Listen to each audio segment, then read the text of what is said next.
c'est un moteur, c'est mon stimulant, c'est mon carburant. Comme des femmes qui criaient Patrick pour Patrick Bruel de manière à gorge déployée, et bah aujourd'hui, dans la nouvelle génération, on a le droit d'avoir des jeunes filles qui crient à des mots en concert alors qu'elles écoutent que PNL. Nifa, bonsoir. Bonsoir. Ça va? Ça va très bien. Merci d'avoir accepté l'invitation. Merci à toi. Je t'en prie. Donc t'es bien installé, ça va? Je suis bien installé avec Hermione. Avec Hermione? Ouais, c'est dans ce seul cadre que je peux accepter un Gryffondor. Très bien. J'ai pas la ref, mais très bien. Bah, Hermione Granger, elle est Gryffondor. Ah oui, c'est ok, Harry Potter. Ah oui. Très bien. Donc voilà. Mais merci, ouais, je suis contente, je suis flattée. J'espère qu'on va pouvoir avoir des choses à se dire, parce que vraiment... Bah, tu m'as dit que t'avais pas grand chose à dire, moi je pense que t'en as plus à dire que tu le penses. On va revenir déjà sur... avant de parler de OKLM où t'as commencé à te faire connaître, je vais te laisser te présenter. Yes. Et bah Nifa, 31 ans, j'aime bien dire mon âge. Parce que comme ça, j'imprègne. Qu'est-ce que je fais? À mes heures perdues, je parle de rap, on va dire ça comme ça. Sinon, je suis une jeune femme, une jeune cadre dynamique en CDI qui bosse comme plein de Français. Et puis quand j'ai le temps, je vais parler de rap. J'ai parlé de rap sur OKLM, je parle de rap sur ma chaîne YouTube. Et je parle de rap dès qu'on m'invite pour le faire en fait, comme aujourd'hui par exemple. Mais aujourd'hui, c'est comme ça que je me présente en tout cas, comme une meuf qui aime le rap, une observatrice du rap, une passionnée du rap. Mais qui aimerait quitter ostentatoire son CDI un jour pour en parler Si et ça en vivre. Bah, qui n'aimerait pas vivre sa passion? Franchement, je pense que c'est un peu l'objectif, c'est le rêve de tout le monde de pouvoir à un moment donné matérialiser ce qu'on aime vraiment dans un projet. Je pense que c'est plus comme ça que moi et en tout cas plein de gens que je côtoie réfléchissent, c'est en mode projet. C'est de se dire, bah voilà, on a nos tafs qui nous épanouissent plus ou moins et on a des projets, on a des rêves.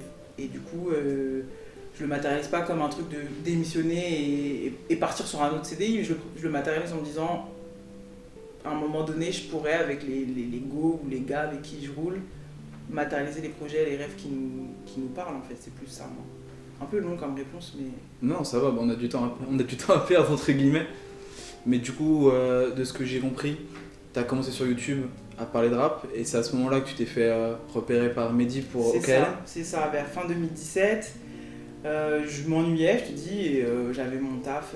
J'habitais en Meurthe-et-Moselle. Je m'amusais bien en Meurthe-et-Moselle, comme dirait Booba. Je m'amusais bien en Meurthe-et-Moselle, j'étais en couple et je bossais dans les RH comme toujours. Et je m'ennuyais à mort, je me suis dit bon, j'ai pris YouTube super en retard hein, parce que moi j'étais déjà super consommatrice, mais je me disais je serais jamais à l'aise, etc. Mais en fait ça me démangeait donc j'ai pris une caméra, un petit micro, je me suis dit je vais faire des reviews. Et ça a commencé fin d'année 2017. Tu suivais quoi sur YouTube? Ce que je suivais, ouais. Des premières écoutes.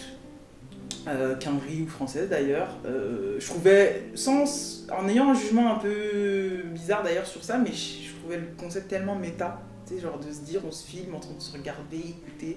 Donc déjà je commençais par ça. Évidemment comme je suis une fille et que je suis coquette et en plus un garçon manqué, j'ai appris à me maquiller en suivant des youtubeuses beauté. Yanissa, si un jour tu regardes cette interview, je t'aime. Voilà, donc Yanissa, enfin voilà, plein de thèmes. En fait, c'est ma télé maintenant YouTube, comme plein de gens de nos âges. Hein, beaucoup de monde maintenant. Voilà, donc on peut trouver toutes les thématiques qu'on veut. Moi, ça a été le mode, enfin les sujets qui me concernent en tant que femme noire. Donc ça va être des youtubeurs souvent noires et métissées ou en tout cas qui me ressemblent. Ça va être du rap, ça va être des reviews, ça va être des podcasts, ça va être plein de choses, même sur des sujets de société. Je suis une grande consommatrice, mais très axée sur ce qui me parle. C'est quand même de la consommation très égo. Et des fois, j'ai mes petites curiosités où je vais aller sur des sujets qui me concernent pas, mais parce que le mec m'intéresse. S'il parle de gaming, mais que j'aime de jeu, mais que genre j'aime bien comment il le fait, même si je joue pas du tout aux jeux vidéo. De la vulgarisation. Voilà, je vais suivre. Comme j'aime bien le sport aussi, NBA, un peu foot aussi, même si j'ai moins le temps de le suivre, bah, je regarde la First Team, que j'adore aussi, que je salue si. Excellent la First Team. Voilà, Erwan Botrette et Thomas Dufan. Donc voilà, ouais, non, à fond YouTube, moi la télé, grand élément de déco maintenant dans mon salon, mais je suis juste HDMI des fois si je veux projeter quelque chose, quoi, mais je l'utilise plus pour zapper. C'est vraiment YouTube comme plein de gens autour de moi, je pense. Et je vois que tu disais que tu regardais des premières écoutes. Il y a eu beaucoup de gens, quand ça a commencé un peu à exploser, qui critiquaient le concept en mode c'est ridicule, si je veux écouter un album, je me fais un avis. Toi, j'ai l'impression que t'es plus ouverte à ça, en mode c'est un peu de l'entertainment aussi. Ça va dépendre, et je pense que je vais même name drop comme ça, parce qu'en France on n'en a pas beaucoup, hein, Amine et Hugo clairement. Je sais que c'est quelque chose qui divise vachement. Ça va dépendre, et je pense qu'ils ont beaucoup évolué. Moi déjà, comme je te disais au départ, je trouvais le concept très narcissique. C'est que je me disais, à quel moment, à quelle heure tu te réveilles un jour et tu te dis c'est intéressant que les gens me voient écouter un CD, enfin écouter un disque. Ouais, tu dis peut-être. Moi c'est mon premier avis. Pourquoi ton avis, toi, il est plus Voilà, intéressant mais c'est parce que que moi celui je que je peux suis. faire moi-même. Mais après c'est parce que moi je suis comme ça, je suis très en mode personne se fout. Moi j'étais aussi dans ce mood là, hein, en 2017, j'étais en mode mais moi personne s'intéresse à mon avis. J'avais déjà du mal à prendre ma caméra, à me filmer. Je pense que c'est normal que j'avais ce point de vue là. Au départ, moi je trouvais ça un peu.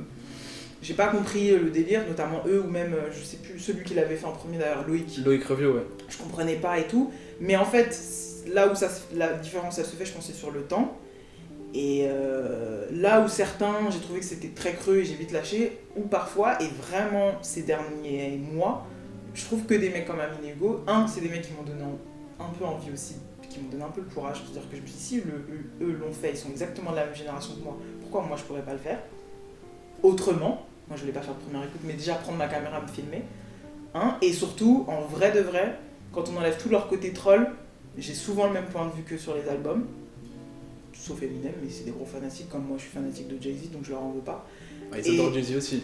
Oui, mais pas pareil. Enfin, on a la même maladie, je veux dire, la façon dont ils sont malades de Eminem, c'est comme ça que je suis malade de Jay-Z. C'est vrai, ouais. C'est ça que je veux dire. Donc, je peux les comprendre dans leur maladie de ce rappeur-là et dans leur fanatisme, mais je veux dire, c'est des mecs qui m'ont donné envie parce que je pouvais pas m'identifier à des. On va en parler, je pense, des Raphaël Dacruz, des Wafa Mamesh, ces gens-là qui pour moi sont dans un truc très traditionnel.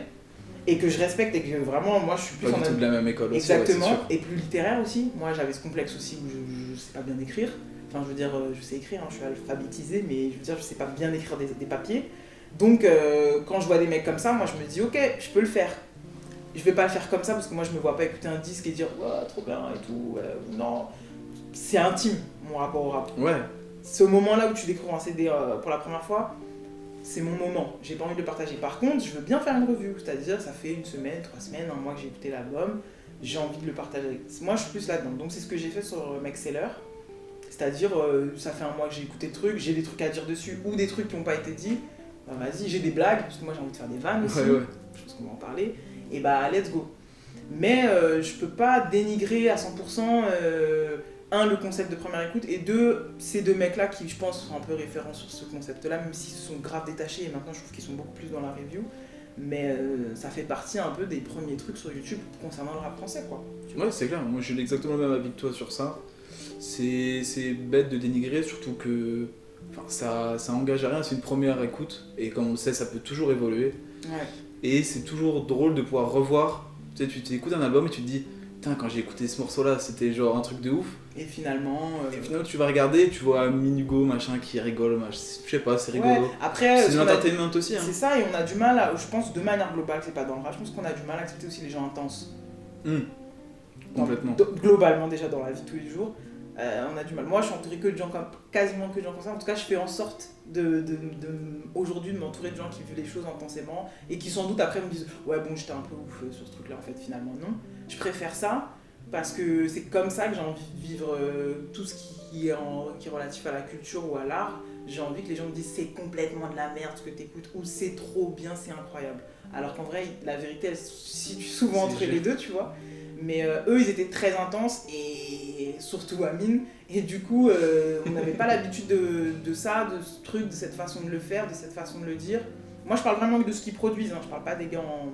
Non, que ce que nous on voit sur YouTube. Je pense que parler de rap comme ça en se tapant de la tête ou sur son canapé, genre les gens étaient en mode mais non, le rap c'est un truc où les gens veulent le commenter un peu de manière sobre, très mesurée. Et puis c'est footballés, ils sont filmés et qu'il faut faire l'entertainment. C'est ça, puis même l'exercice journaliste c'est quelque chose de sobre. Parce que t'es journaliste et du coup, tu dois prendre de la hauteur. Tu dois pas être là. La première écoute, c'est pas du journalisme, c'est la première écoute. C'est des mecs ça. comme toi et moi qui écoutent un album avec leurs potes, dont ils sont fans ou qui détestent. Et je suis pas contre ce truc-là. Et moi, non, je trouve que je ressemble plus à ces gars-là qu'à plein de gens que j'admire, avec qui je travaille, tu vois, mais et dont j'apprends plein de choses. Mais au final, d'où je viens, c'est plus cet esprit-là, tu vois, genre. Cet esprit, on se snap et on kiffe et on adore ce morceau et on crie et on est un peu rebs et tu vois, c'est un peu là-dedans que je m'inspire pour parler de rap. C'est comment mes potes, mes copines, elles kiffent un morceau alors qu'elles sont pas rap, tu vois, mais c'est ce premier instant, moi, qui m'intéresse là. Puis ça donne envie, tu vois, un mec qui est à fond sur ça. le truc, ça te donne envie.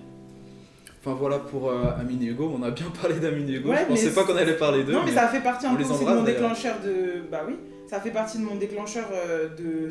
En partie, hein, on a parlé un peu que d'eux, mais des mecs où je me suis dit, tiens, ils sont un peu Le comme contenu, moi. le tu contenu vois. rap sur YouTube Ouais. en général, hors. Pour se référer, tu veux toujours trouver qui un rentre exemple. dans les moules, Tu vois, tu veux toujours trouver des gens qui font quelque chose et dire, est-ce que moi je peux. C'est bête, hein, moi maintenant je me sens totalement différent d'eux, tu vois, mais tu te bases toujours sur ce qui a été fait ou ce qui a été, tu vois, pour te donner un exemple et peut-être toi te lancer et faire différemment. Et franchement, ce serait mentir que de dire que c'est pas des gars, et il y a même des youtubeuses beauté aussi qui m'ont donné envie de faire ça. Il n'y a pas que Amine et Hugo, mais dans le rap, ils m'ont donné un peu envie, ils m'ont donné le courage. Et après, je peux parler d'Yanissa, je peux parler de Newbie Beauty, je peux parler de. Moi j'embrasse Domi du coup. Voilà, du tu coup vois, au passage. Bon, on a été un petit peu coupé, on a dû changer 2-3 cams, vous verrez peut-être au montage ça paraîtra un peu différent, vous inquiétez pas, tout va bien. On parlait d'Amine et Hugo, on va du coup basculer sur OKLM, c'est un peu lié. Comment s'est fait du coup l'approche? C'est Mehdi Maizi qui t'a approché pour intégrer la sauce? Ouais, j'ai une bonne mémoire. Je me souviens, c'était en mai 2018. Je m'en souviens parce que 2 semaines avant, je m'étais mariée. Pour l'anecdote. Et du coup, ouais, j'ai reçu un message de Mehdi qui m'a dit ouais, on va un peu bouger, enfin on veut un peu des nouvelles personnes dans l'équipe, des femmes en particulier. Donc est-ce que ça te tenterait de rejoindre l'équipe un peu là en fin de saison, parce que du coup c'était mai, un peu en fin de saison, et ensuite reprendre avec nous à la rentrée.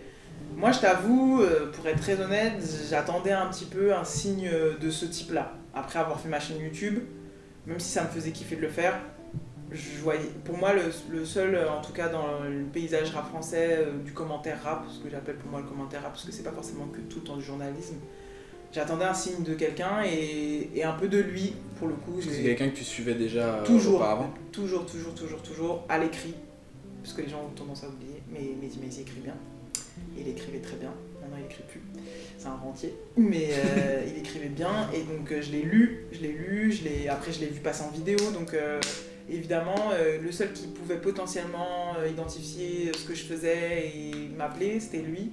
Donc j'avais pas misé tout sur ce gars-là, mais j'espérais que ça lui plaise et qu'il vienne me voir et qu'on fasse des choses, pas forcément sur OKLM, mais qu'on fasse des choses. Donc il l'a fait en mai 2018, j'étais ravie, donc j'ai dit oui immédiatement. Et j'ai commencé en fin d'année, donc je crois les dernières émissions de juin 2018, et gros stress, parce que bon moi c'est comme ça, hein, je stresse toujours et tout, même si je veux les choses, après quand ça m'arrive je suis méga stressée et tout, mais du coup voilà, j'ai commencé comme ça, chroniqueuse, fallait que je vienne un peu apporter un truc, et j'avais plein d'idées, donc ça s'est fait assez naturellement. Ouais. C'est ça que je voulais parler, parce que quand on a interviewé Hype, donc dans la vidéo d'avant, on parlait d'OKLM, et il nous expliquait que Mehdi, il voulait pas simplement des chroniqueurs, il voulait quelqu'un qui apporte quelque chose de plus à l'émission, donc c'est pour ça qu'il y a eu un peu de changement dans le roster d'OKLM pendant quelques mois. Qu'est-ce que tu penses qu'il a trouvé chez toi, qu'il n'avait pas trouvé chez quelqu'un d'autre? Ça je me pose toujours la question, encore aujourd'hui, mais c'est parce que moi j'ai le syndrome de l'imposteur de toute façon, donc je me dis toujours moi, ok, non. Mais je pense que de manière un peu, lui dans sa logique inclusive, parce que je pense que très vite il s'est rendu compte que depuis le départ il parlait tout le temps qu'avec des hommes autour de la table, que c'était comme ça depuis le départ et qu'il se rendait pas forcément compte qu'à un moment donné c'était pas problématique, mais c'était un peu voir les choses de manière trop étriquée. Parce que aussi naturellement c'était avec ses amis qu'il le faisait, c'était des amis hommes, mais quand il a commencé à avoir les rênes de cette quotidienne et que il remplissait pour une 4e saison je crois, je sais plus, et il s'est dit il faut des femmes. Déjà je pense que c'est le premier truc qui a joué en ma faveur, mais pas que. Après il avait dû voir mes vidéos sur YouTube, je pense que ça l'a fait rire, le ton, etc., le fait que je me prenne pas au sérieux et tout, mais que je le fasse quand même sérieusement parce que j'ai quand même ce truc où je veux, tu vois. Je pense que ça a joué en ma faveur aussi. Et puis après, parce qu'il m'a dit est-ce que tu as des idées de chronique? Parce que l'idée c'est que tu viennes et que tu aies un truc récurrent et que ce soit pas juste tu viens Et moi, et il m'en a proposé aussi en rebondissant sur justement une vidéo qui n'était pas du tout liée au rap, qui était l'idée plus à la blague, donc dont on parlait hors caméra, la friend zone et tout ça. Ouais. Donc quand je parle un peu de mes débuts. Plus le story time que tu fais sur ta chaîne. Parce que ça parle pas que de rap aussi sur ta chaîne. C'est ça. Et du coup, ça l'a, je crois, plus intrigué finalement que les reviews classiques d'albums, mais que je pense qu'il trouvait légitime, tu vois, il me trouvait légitime sur ça, mais ça a intrigué. Et donc il m'a dit, ouais, ce serait marrant par exemple que tu fasses un courrier du cœur. Tu vois, mais un peu version, enfin tu sais, un peu modernisée et tout. Donc ça, moi j'ai adoré, et du coup j'ai saisi cette idée-là, puis je l'ai bossé. Et puis sinon après, de la prescription, de la recommandation, un peu comme ce que les autres faisaient, mais avec le ton. Moi je lui dis, j'ai envie de prendre cet angle-là, de le faire un peu plus avec des... Vous avez une liberté assez... J'ai l'impression que vous avez une grosse liberté sur l'émission, même si Mehdi restait un peu le chef d'orchestre de l'émission. Oui, j'ai l'impression qu'il y avait plusieurs trucs, vous aviez le droit de pas être en accord sur certains trucs, même je pense qu'il cherchait pas s'embrouiller parce que ça reste de l'amour, mais... Ouais, non, il cherchait ça même, il cherchait à ce qu'il y ait des avis contraires, à ce qu'il y ait un autre ton. Au KLM, on va pas se mentir, il y avait une forte identité qui était reliée à Booba. Et globalement, même s'il avait aucune incidence, mais ce que je veux dire, c'est que dans l'esprit, dans la conscience des gens, directement. Et l'idée, c'est que dans la ligne éditoriale, on puisse avoir pas quelque chose qui soit potentiellement relié au ratpisme. Ouais, tu vois ce que je veux dire? Mais c'était le piège dans lequel pas tomber. Voilà. C'est pour ça que c'était compliqué. Donc c'était intéressant d'avoir Naomi, par exemple, qui était là, qui parlait de R&B, d'avoir des Uber, d'avoir Driver, d'avoir moi, d'avoir des gens différents et qui ne seraient pas forcément d'accord pour justement qu'on quitte cette éventuelle filiation. Donc au contraire, je pense qu'il a voulu qu'on soit pas d'accord et qu'on ramène des choses que lui, il n'est pas forcément capable de faire. Donc du coup, quand il me dit courrier du cœur, je pense que c'est aussi parce qu'il veut un peu ouvrir un peu, enfin que ça intéresse d'autres gens aussi, parce que c'était très apporté sur le rap, sur le commentaire du rap. Et en fait, moi, je reliais mon amour du rap avec, tu vois, une sorte de Brigitte Lahaie, mais qui adore le rap, tu vois. Après, les gens n'ont pas forcément la ref, mais tu vois, le courrier du cœur, c'est ça. Non, mais de toute façon, les vidéos sont toutes les VOD sont disponibles encore sur la chaîne d'OKLM, je pense. Si les gens connaissent pas encore le courrier du cœur de Nifa, vous pouvez aller voir, vous renseigner tout ça. Il y en a un avec Sadek, si je dis pas de bêtises. C'était le premier, celui-là. C'était le premier ? Ouais. C'est vrai que moi j'avais bien aimé, c'est comme ça que je t'avais découvert déjà, moi c'était avec cette rediffusion. Il y a un truc que t'as dit qui était rigolo, c'est que t'as dit que t'avais entre guillemets réussi à être intégré à l'équipe parce que t'étais une femme. Entre guillemets, c'était un avantage. Je sais pas si c'était parce que j'étais une femme. Parce que Mehdi, en tout cas, lui, de ce que j'entends, cherchait peut-être des femmes pour en discuter. C'était plus son objectif en se disant voilà, ça fait tant de temps que je fais ça, que je fais des podcasts, que je fais des choses, et autour de la table, au final, on est toujours 4-5 hommes. Finalement, c'est une musique qui prend une ampleur assez... voilà, je pense on se rend compte que c'est un genre de musical qui prend de l'ampleur, qui devient populaire, et le public qui est en train de se diversifier, c'est une démographie qui est beaucoup plus... Donc commenter cette musique-là en étant tout le temps que 4 hommes, 5 hommes autour de la table, finalement c'est passé à côté de... Ou même l'âge, hein. L'âge, il n'y a pas que le genre. Oui, bien sûr. Je pense que l'âge aussi joue, c'est-à-dire c'est aussi des hommes d'une certaine génération, et il fallait inclure, je pense, des jeunes et aussi des femmes. Et c'est le cas pour plein d'autres secteurs d'activité, mais on n'est pas là pour... Mais voilà, tu vois ce que je veux dire? Donc du coup, il s'est dit, ouais, à un moment donné, peut-être qu'ils vont tourner en rond parce que c'est des potes. On connaît, il connaît par cœur Nemo, il connaît par cœur Raphaël Dacruz, il connaît par... Enfin, tu vois, on se connaît par cœur, finalement, on pourrait avoir l'avis de quelqu'un de plus jeune, ou d'une femme, ou tu vois, de gens qui viennent d'autre part. Eux, c'est des journalistes tous les jours, tout le temps, moi pas. Que les gens puissent se référencer à quelqu'un de plus lambda, entre peut-être guillemets. Aussi, je pense que c'est ça qui a écrit super bien, qui a ses chroniques toutes... Je pense que c'est plus ça qui a joué dans mon intégration. C'est le fait que j'étais lambda, c'est-à-dire, je suis pas journaliste, j'ai pas de carte de presse, et moi, en fait, j'écoute du rap comme on écoute... quasi tous en tout cas, de ceux qui sont autour de moi. Et du coup, je venais, pas en mode café commerce non plus, mais presque. C'est-à-dire bosser, mais un peu, bon bah alors moi j'ai écouté ça, alors j'adore, un truc, alors lui, tu vois, un commentaire comme on pourrait le faire au comptoir, pour que l'auditeur, il se dise, ouais mais grave, ah, mais je suis complètement d'accord, tu vois. C'était plus ça en fait, c'était plus diversifier le truc, le commentaire et les gens et faire un panel, tu vois. Il y a aussi, nous on a des références avec Mehdi d'émissions de bande, Ruquier, Ardisson un peu, même si c'était moins bande, mais des émissions de bande, tu vois, où en fait les gens ils sont super différents. Soit même TPMP. Bon, ou TPMP, oui, pardon, bah, j'avais complètement oublié, mais évidemment. Que Mehdi avait rejoint, si je dis pas de bêtises, à un moment C8. C'est ça, tu vois. Et cette tradition que nous on a, parce qu'on est des enfants un peu de la télé aussi, Mehdi et moi, je pense qu'il l'avait comme moi, et il avait envie d'une bande. Mais pour ça, il faut que ce soit un peu hétéroclite quand même. Bien sûr. Il faut que tu aies des gens différents. Et donc je pense qu'à partir de la saison 2019, du coup de la sauce, je pense qu'il voulait être dans cette logique-là. Un, pour que ce soit plus inclusif. Deux, pour que sur plein de sujets, il y ait plein de gens qui couvrent des sujets sur lesquels lui, peut-être, il va être moins bon ou moins connaisseur, tu vois. Mais c'est sympa aussi d'avoir ramené une femme, pas qui parle de oui, je vais faire des reviews d'artistes féminines, je vais parler de pop, je vais parler de machin. C'est ça que j'avais trouvé cool dans la démarche. Est-ce que toi, quand tu vois des commentaires, bon, parce que je sais que tu es assez actif sur Twitter, Ouais. qui critiquent un peu le fait qu'une femme puisse parler de rap, même si bon, on est en 2020, il faudrait un jour grandir. Ça me fait bailler. Ça... Est-ce que c'est quelque chose qui te touche ou vraiment les gars grandissaient Quand t'as commencé moi, surtout, t'as dû voir ce truc-là. on est toutes différentes, mais moi c'est un moteur, c'est mon style, c'est mon carburant. Ça te motive à vraiment leur prouver que je pense que si tu demain... peux les huettes quand ils veulent, quoi. Mais non, mais ça me pousse à être encore plus curieux, ça me pousse à être encore meilleure, plus bonne dans ce que je fais. Parce que ça y est, maintenant là, je suis convaincue que du coup, ça veut plus rien dire, etc. Avant, il y avait ce truc de j'étais la seule meuf dans mon groupe de potes qui écoutait, ou parce que j'avais des grands qui m'avaient enseigné. Maintenant, ça veut plus rien dire en 2020. Je côtoie des femmes de mon âge, une trentaine d'années, je côtoie des femmes un peu plus âgées que moi, encore un peu plus âgées que moi, je côtoie des filles plus jeunes que moi, bien plus jeunes que moi des fois aussi.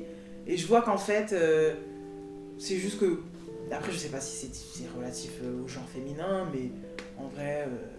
Est-ce qu'on a le temps de vous prouver qu'on est meilleur que vous? Enfin, tu vois, c'est pas que le rap, ça c'est dans tout. Tu vois, genre, ok, je sais pas. Allez, t'as raison. Tu vois, c'est pas que dans le rap qu'on est comme ça.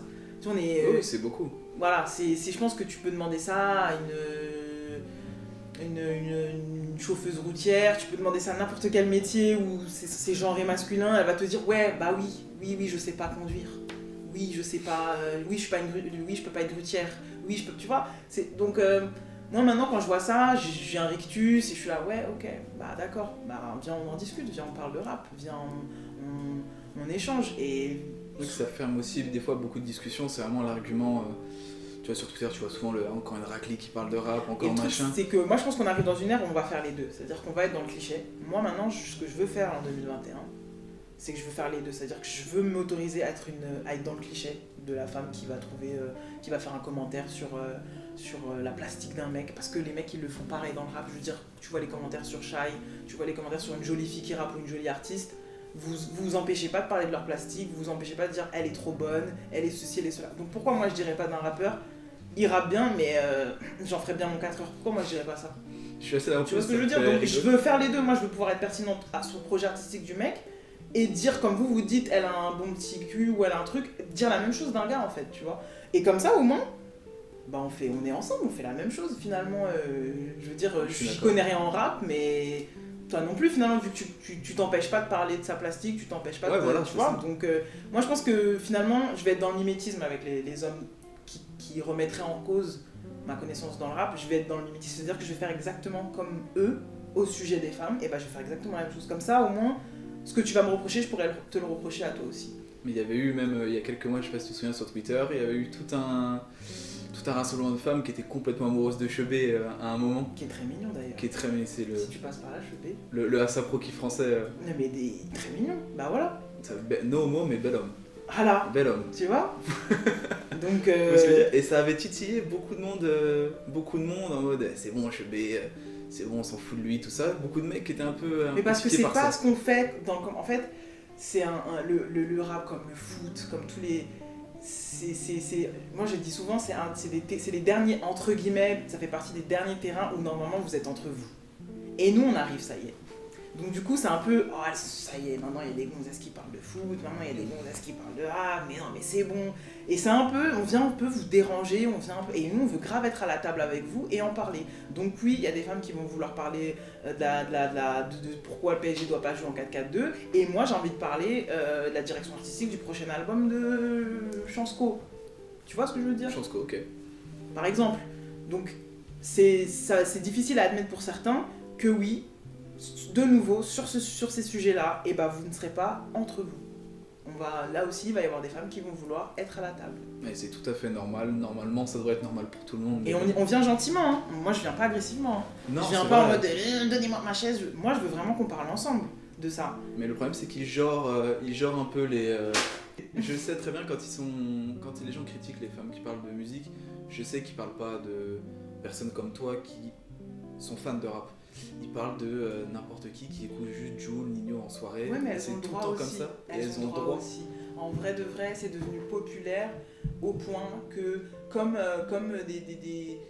des femmes qui criaient Patrick pour Patrick Bruel de manière à gorge déployée, et bah aujourd'hui, dans la nouvelle génération, on a le droit d'avoir des jeunes filles qui crient à des mots en concert alors qu'elles écoutent que PNL et qu'elles Il n'y a pas que des jeunes filles qui ont crié à des mots en concert. Ah bah voilà. Il n'y a pas que des jeunes filles. Et je suis sûre qu'il n'y avait pas que des jeunes femmes qui criaient Patrick pendant les concerts de Patrick Bruel. C'est possible. Et bah voilà, c'est cyclique tout ça.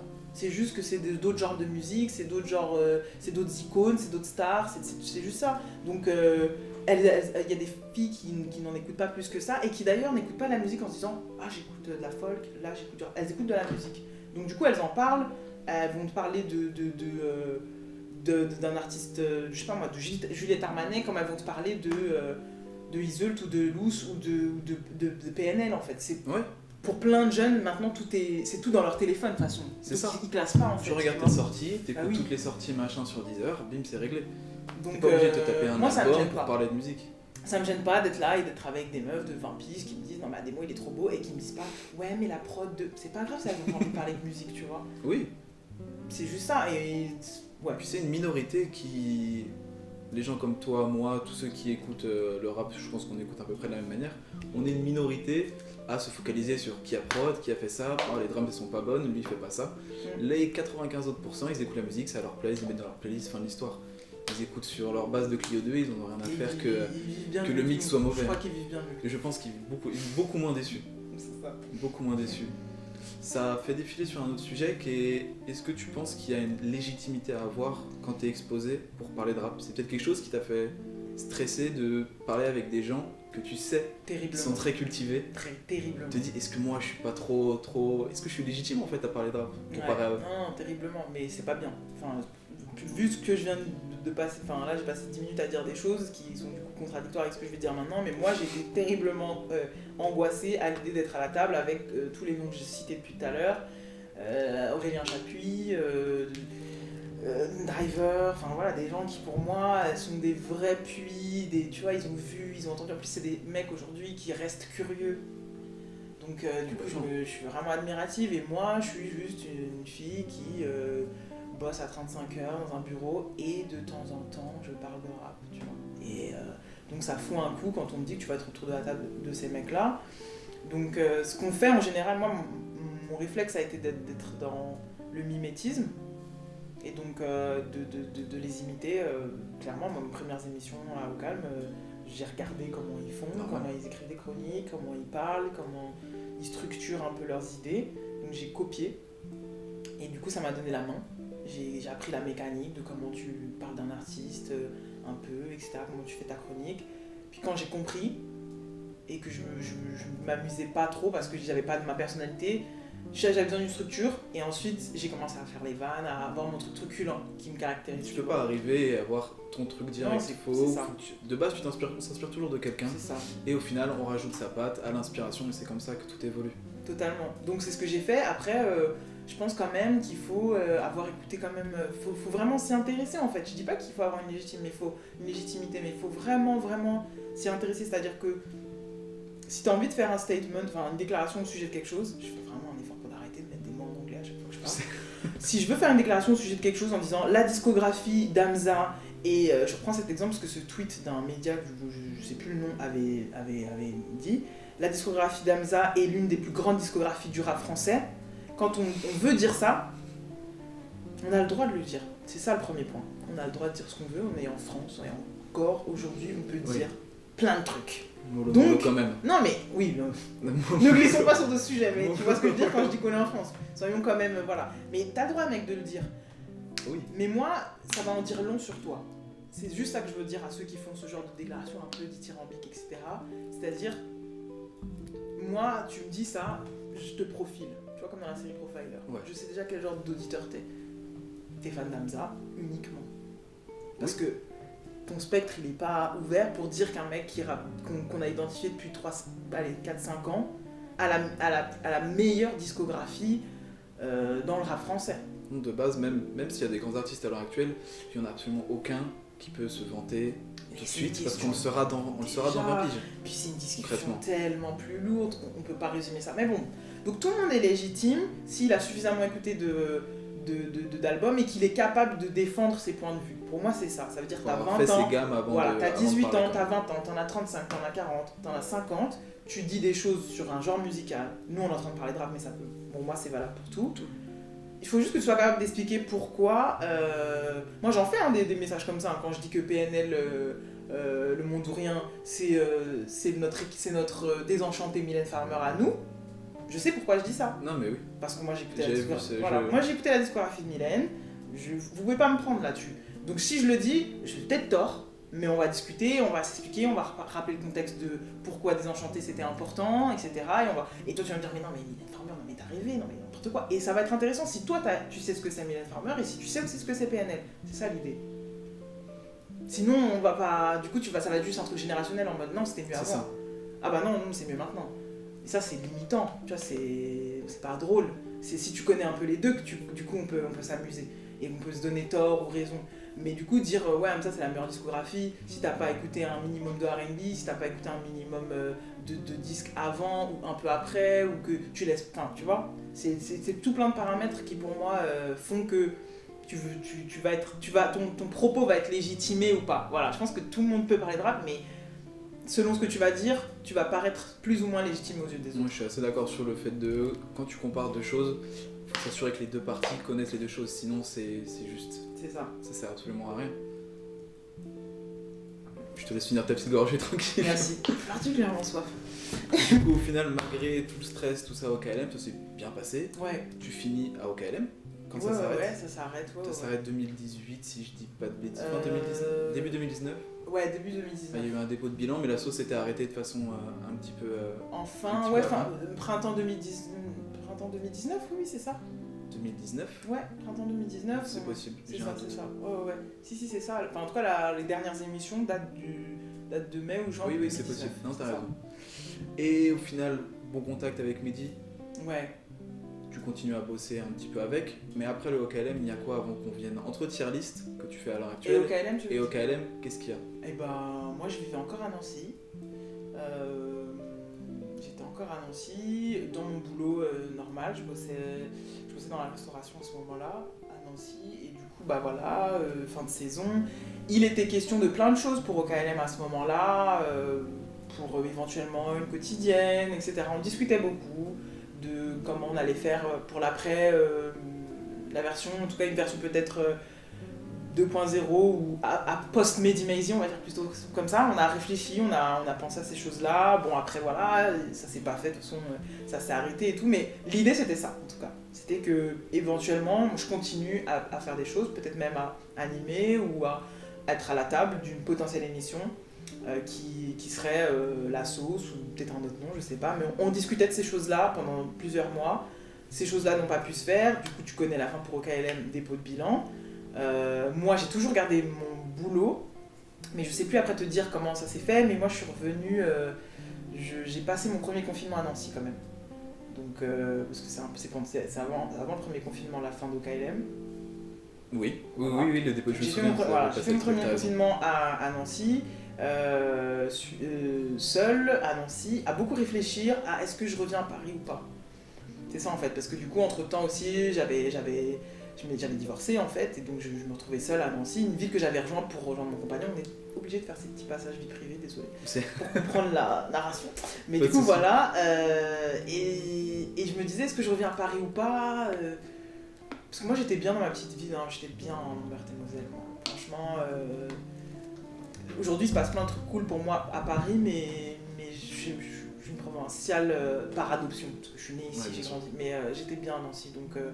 mais en fait, seule là-bas, n'étant plus en couple, et le confinement aidant, ou pas, mon premier confinement a été horrible en fait. Et, horrible et super instructif, parce que du coup plein d'idées, de format, de ce qu'on pourrait faire, comment on pourrait le faire mieux, notamment avec Yousra qui est assise là-bas.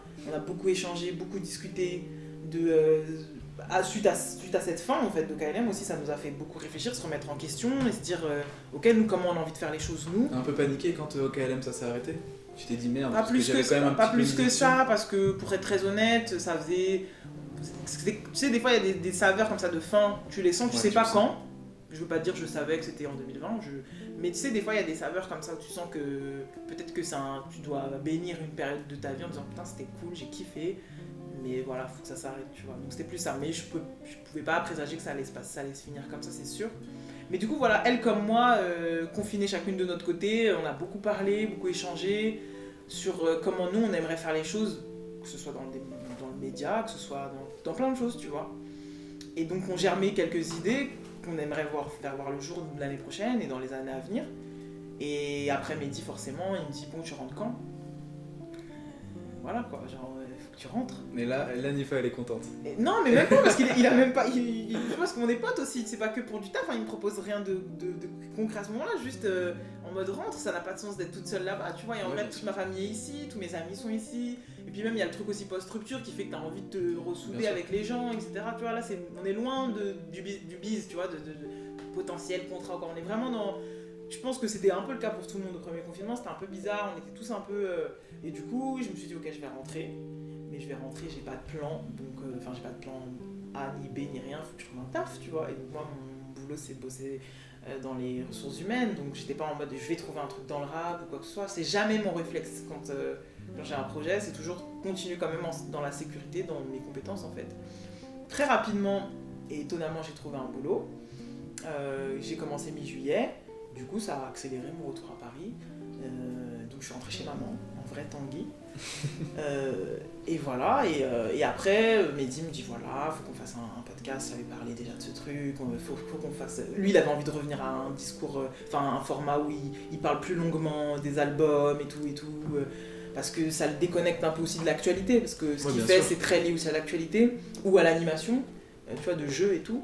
Donc il voulait un podcast où on se donne un défi très débile, classer tous les albums de rap francophone de tous les temps. De tous les temps. Voilà. Donc là on arrive à ce que tu fais maintenant, c'est tier list. C'est ça. Qui est hebdomadaire. C'est ça. Hebdomadaire. Qui est devenu hebdomadaire au final. Qui est devenu hebdomadaire. Ouais, parce que c'était pas du tout ça le plan. Et en final ça prend plus de place. Mais on est content, hein, on est super content. Mais c'est vrai que ça devient un truc qui est plus gros que ce qu'on imaginait au départ. Hein. Vraiment au départ c'était limite on fait ça chez lui, on prend des bières, on parle de rap, tu vois.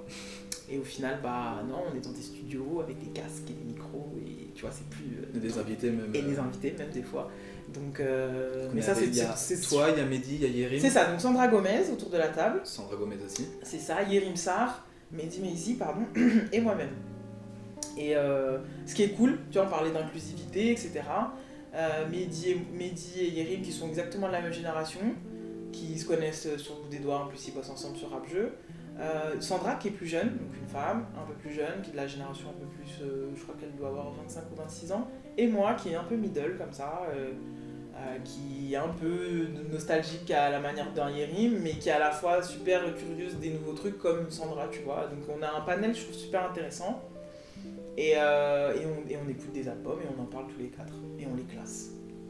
Ça fait... je sais qu'à chaque mise à jour du classement, sur les réseaux sociaux, c'est un peu la discorde de... Toujours. C'est des ouf, ils ont fait ça, tel album, machin. Je sais qu'il y a eu un gros scandale pour Le Monde ou Rien, le Monde Chico, qui était deuxième all-time. Après, moi, je me dis qu'il faut se rendre compte que la liste, c'est vraiment le secondaire du projet. C'est pas le but, c'est absolument impossible de classer all-time tous les albums et de faire plaisir à tout le monde déjà. Si c'est possible, on va le faire. C'est possible, du coup, quand vous aurez tout fini, dans peut-être 10-15 ans. Peut-être qu'il y aura des remplaçants, il y aura d'autres chroniqueurs. Ça serait fou, ça serait le truc qui reste. Des concepts comme les émissions d'Arthur, tu prends la même émission mais tu mets des gens différents. Mais non, on va le faire, mais oui, bien sûr qu'il y a de la discorde parce que du coup, déjà on fait ça en bordel total, c'est-à-dire que on est 4 et en plus, on fait pas de thème, c'est-à-dire qu'on dit pas, bah tiens, on va parler des albums qui sont sortis, des albums tu sais, on fait pas de classement en se disant, on peut pas mélanger les concombres et les bananes, si. Le PNL de Monchico, c'est des bananes. et Il. C'est vrai que c'était tombé la C'est même des semaine, concombres. je crois aussi. Ça n'a rien à voir, c'est pas des C'est trucs vrai. qui se comparent, mais nous on s'en fout. Et c'est ça, je pense, qui perturbe les gens. Puis c'est rigolo, ouais. Bien Ça sûr. me fait marrer que d'un coup tu dises je préfère le Monde Chico ou Panthéon. Des trucs C'est qu'on ça. n'aurait jamais Tu pensé vois, de c'est base. des trucs qui n'ont rien à voir les uns avec les autres. Normalement, la règle voudrait dire qu'on ne mélange pas. Je dirais pas torchon et serviette parce que ça voudrait dire que je dénie l'un et l'autre, mais tu vois ce que je veux dire? Je vois ce que tu veux dire. On mélange des trucs qui normalement se mélangent pas, ou en tout cas c'est pas comparable et tout, mais nous, on fait une sorte de moyenne de nous quatre, une sorte de mélange de nous quatre, et on se dit, bah voilà, avec les avis de chacun, bah il est deuxième. Moi, je l'aurais pas mis deuxième. Mais le truc, c'est que les trois, ils étaient complètement dithyrambiques sur ce projet-là, et donc il est passé deuxième. Mais moi, je m'en fiche, parce que c'est pas mon classement personnel qui est à C'est ça. l'image. C'est un classement de 4 personnes qui, du coup, se bataillent un petit peu, et là, ça va, on est encore gentils les uns avec les autres. Je pense que bientôt, on va commencer vraiment à se bagarrer. Mais on reste ces bons enfants, et en fait, j'ai oublié de le dire quand tu m'as posé la question, mais c'est un concept qui existait avec les films, Oui. Super Ciné Battle, qui font ça avec des films. Et là, c'est encore pire, parce qu'un film, C'est tellement beaucoup plus subjectif pour moi que de la musique. bah, c'est une question qui se pose, mais tu vois, un film, ils mettent 5 films sur la table, eux, ils font plus des thèmes, par contre, et ils les classent. Et ils font le classement des films, de tous les films, de tous les... En C'est plus, vrai, eux, ça, c'est... c'est fait exprès de pas faire de thème. C'est que ça vous est marré de Bah comparer ouais. Vrel 2 avec. Bah ouais, ou de faire des thèmes mais qui sont totalement déconnectés, genre par exemple, bah Réel, c'est parce qu'on faisait un thème sur les rappeurs qui sont masqués. Rien à voir. La Ok, musique oui. de Népal n'est pas la même que celle de Kekra, mais on avait envie de les mettre dans une même émission parce que tous les deux sont des mecs qui sont masqués quand ils rappent. Ok. Tu vois? Ou Oui, c'est des thèmes hors musique. Ouais, voilà, Tu vois, il y c'est avait des un thème thèmes 92 avec. 92, un thème, il s'appelle Gilles dans la vraie vie. Ah, Tu vois ce que oui, je c'est veux dire? vrai. On a fait ça, non, on veut pas se prendre la tête, c'est pour quand tu fais ta vaisselle, c'est pour quand t'as de la route, c'est pour... c'est pas... Après voilà, les gens sont très premier degré, mais ça c'est aussi Twitter, parce que moi j'ai des retours quand même... ça c'est vraiment basé sur les réseaux sociaux. C'est un microcosme, hein, Twitter, Voilà. faut le Parce rappeler. que moi les aussi. retours que j'ai vraiment de potes dans la vie ou de collègues, c'est « Oh, c'est marrant !» Tu vois, c'est plus ça, c'est pas vous avez osé faire ça, c'est juste « Ah, c'est drôle !» Il y en a qui prennent un petit peu un chouïa trop ça à cœur. Toujours. Mais en même temps, C'est quelque chose, tu mais en t'en même temps, fiches, c'est de toute plaisant parce que du coup, nous, on se prend grave au sérieux. On est là, on croit trop qu'on est les gardiens et que c'est dans le marbre ce qu'on dit, tu vois, alors que bon, tranquille. Les défenseurs ultimes du rap. C'est ça. Mais non, nous, on adore le rap, mais le rap s'en fout de nous. Je cite Sandra Gomez, je crois là. Donc voilà, faut pas se prendre la tête. Nous, on adore ça, mais eux, ils s'en foutent, les artistes. Enfin, tu vois, il y a pas de. Faut prendre ça vraiment avec du recul, avec juste pour rigoler. Et c'est nous quatre. Vous mettez vous quatre, vous le faites, ce sera un autre classement, tu vois. Complètement.